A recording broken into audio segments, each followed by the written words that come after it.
يعني يعني احنا هنبتدي نشوف بقى الصينيين والهنود يجوا يشتغلوا ويعيشوا في بلادنا. مين الرئيس ومش مين الرئيس، انا عايز اسال كله. انا بس عايز اسال حضرتك عن الرئيس. انت كان معاك الدكتور عصام العريان والدكتور الكتاتني حين تلقوا نبأ ترشيح المهندس خيرت الشاطر للرئاسه، يعني قول لنا انطباعهم كان ايه؟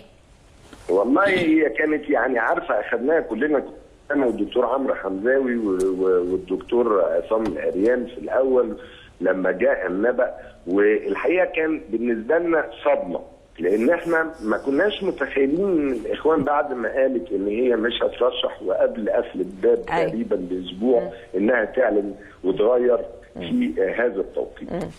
وفي نفس الوقت احنا مش طبعا راضيين، يعني هو بيقول والله احنا عندنا شورى، والشورى كانت بفرق بسيط جدا، ففي ناس ما كانتش راضيه عن هذا الموضوع. في ناس كانت رافضه، ولكن في الاخر هي الاغلبيه ونحن وراء الاغلبيه. مفهوم. قالوا خلاص انتوا نزلوا الشاطر وانا هنزل لكم. قال لي قلت له النبي لا انزل لكم واطلع عينكم، وهو في ايه بقى وانت تاخدوا كل حاجه؟ راح ضاحك.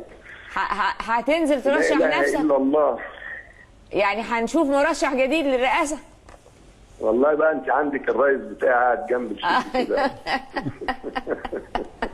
الرئيس قاعد معانا، الرئيس ابو العز الحريري. والله الموضوع ده مهم جدا، واحنا كمصريين قاعدين يعني احنا مشغولين فعلا بمشاغلنا اللي جوه، لكن موضوع الميه ده يا دكتوره. طيب حضرتك ترجع لنا بالسلامه، وهنعمل معاك حلقه على موضوع الميه وعلى رحلتك في افريقيا، ويا ريت تجيب لنا بقى فيديوهات.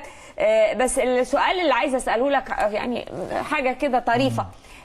لما عزف السلام الجمهوري الأوغندي، في أعضاء في وفد مصر رفضوا الوقوف تحية للسلام الجمهوري، هل ده كلام صحيح؟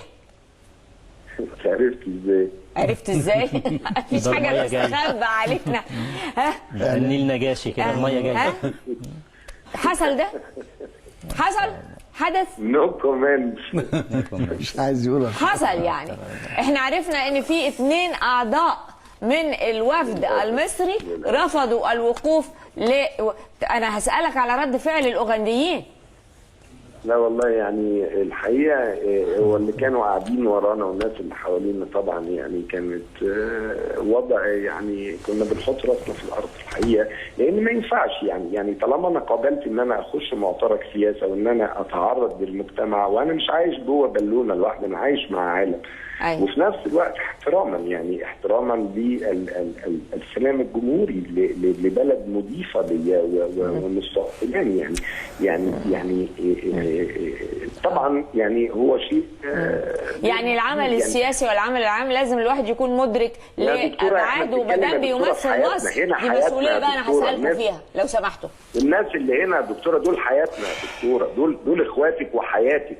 طيب مصر لما تبقى جامده في افريقيا تبقى جامده في العالم يا دكتوره. اوروبا بتجري على افريقيا، امريكا بتجري على افريقيا، الصين بتجري على افريقيا، وانا مديها ضهري وبركب مركب اغرق في البحر عشان نروح اوروبا. ايه الخيبه اللي انا فيها دي يا دكتوره؟ ايوه. شكرا استاذ سعاده النائب مصطفى الجندي.